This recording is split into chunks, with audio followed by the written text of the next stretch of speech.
भारत निवडणूक आयोगाने जाहीर केलेल्या मतदार यादी विशेष सखोल परीक्षणास महापौर हिमगौरी आहेरडके यांच्यापासून सुरुवात झाली आहे। जिल्ह्यात मतदार विशेष सखोल पुनरीक्षण मोहिमेअंतर्गत आजपासून गृहभेटीस सुरुवात झाली आहे। त्यानुसार नाशिक शहराच्या प्रथम नागरिक महापौर श्रीमती आडके यांचा प्रगणन अर्ज भरून घेण्यात आलाय। यावेळी सहाय्यक मतदार नोंदणी अधिकारी अमोल निकम, मतदान केंद्रस्तरीय अधिकारी सारिका आहेर आदी जण उपस्थित होते।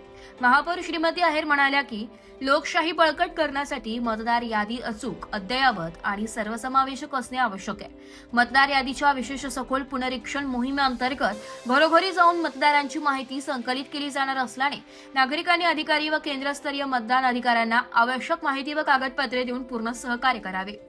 मतदार यादी विशेष सखोल पुनरीक्षण मोहिमेअंतर्गत प्रत्येक पात्र मतदाराची माहिती अचूकपणे नोंदविण्यावर भर दिला जाणार आहे। यासाठी प्रशासनाचे अधिकारी व बीएलओ नागरिकांच्या घरी भेट देऊन इन्युमेरेशन फॉर्म भरून घेतील। नागरिकांनी या प्रक्रियेला सकारात्मक प्रतिसाद देत आवश्यक माहिती अचूकपणे उपलब्ध करून द्यावी असेही त्यांनी आवाहन केले। ब्युरो रिपोर्ट, नाशिक लोकशाही न्यूज, नाशिक।